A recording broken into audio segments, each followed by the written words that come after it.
Assalamualaikum warahmatullahi wabarakatuh. Semoga semua kebaikan terlimpah kepada kita semua.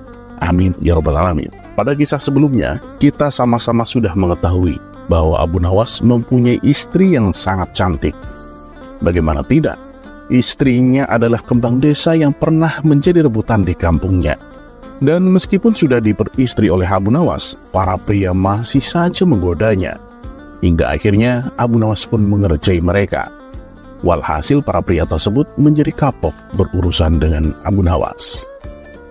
Dan ternyata kejadian itu terulang kembali. Kala itu ada saudagar kaya dari negeri seberang datang ke kota Baghdad untuk berniaga. Saudagar tersebut terkenal dengan mata keranjangnya, sehingga apabila melihat wanita cantik, ia berusaha untuk memilikinya. Suatu ketika, tanpa sengaja, ia melihat istri Abu Nawas yang sedang berjalan pulang dari pasar. Si saudagar tersebut sangat terpesona melihat kecantikannya.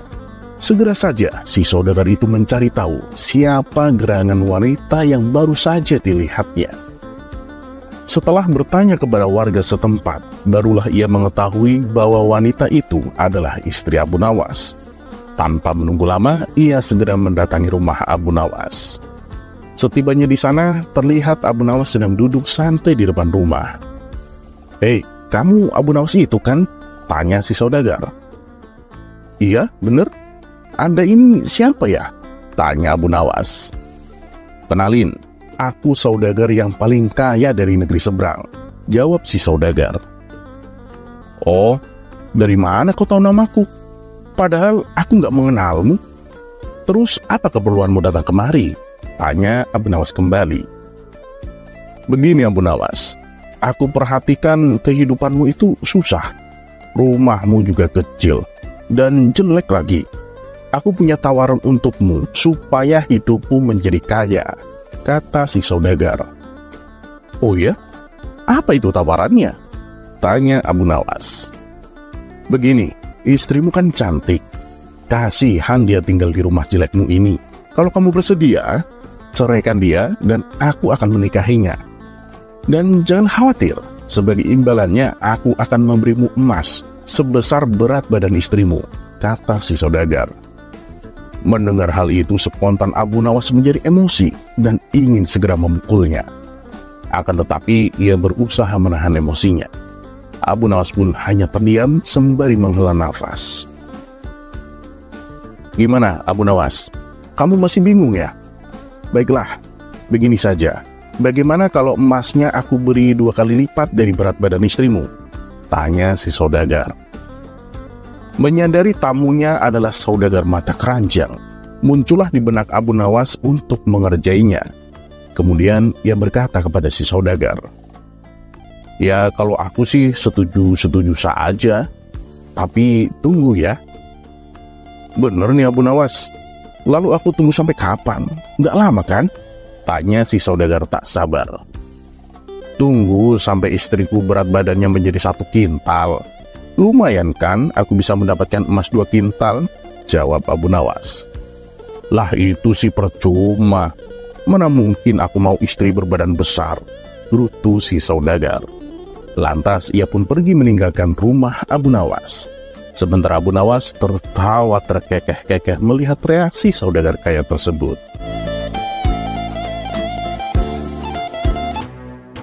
Kisah selanjutnya.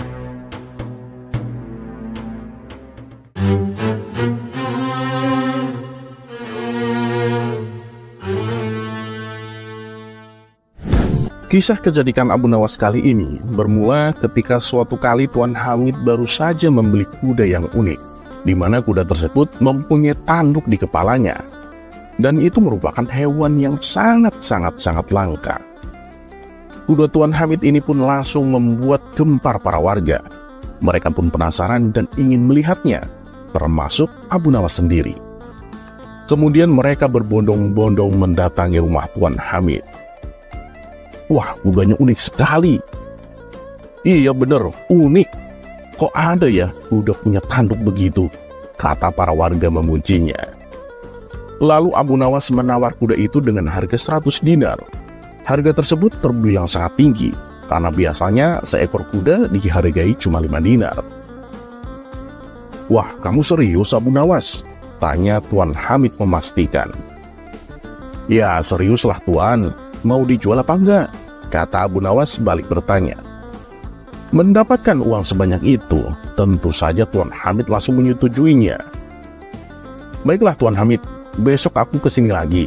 Aku bayar sekalian mengambil kudanya, ujar Abu Nawas. Namun nasib sial menimpa Tuan Hamid. Kuda yang rencananya akan dijual itu tiba-tiba mati tanpa sebab. Dan pada keesokan harinya, Tuan Hamid segera memberitahu kepada Abu Nawas. Maaf Abu Nawas, kudanya mati. Gak tahu kenapa. Padahal kemarin itu masih sehat bugar, kata Tuan Hamid kecewa. Oh, gak apa-apa Tuan, tetap aku beli, balas Abu Nawas seperti tanpa beban. Mendengar hal itu, Tuan Hamid pun menjadi bingung. Kamu yakin Abu Nawas? Emang gak rugi kamu?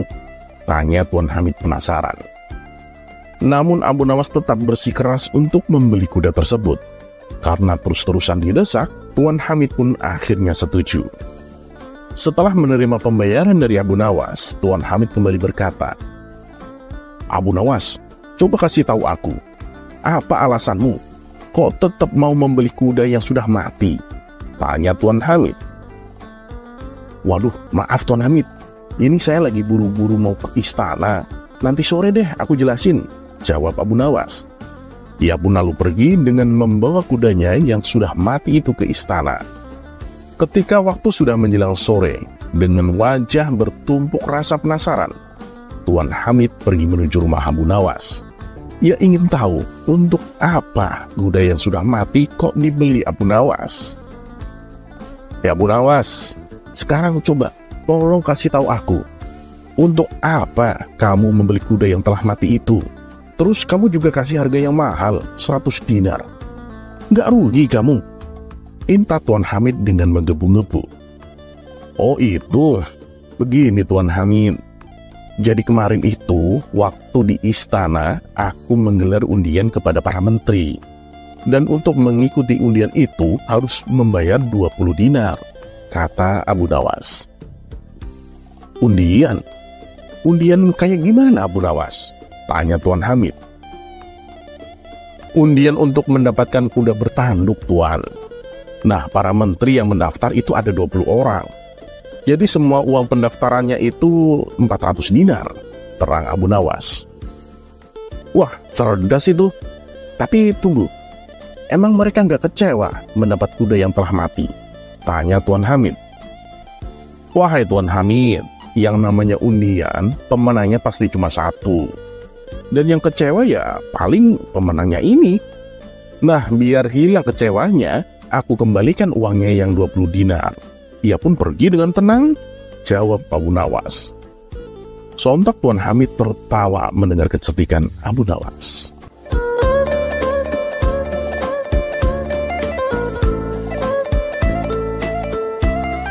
Terlepas apakah cerita ini adalah cerita fiksi atau kenyataan, teruslah berbuat kebaikan. Karena ketahuilah, kita mungkin tahu berapa umur kita sekarang, tapi tak ada yang tahu berapa sisa umur kita. Dan seperti biasa, terima kasih. Wassalamualaikum warahmatullahi wabarakatuh.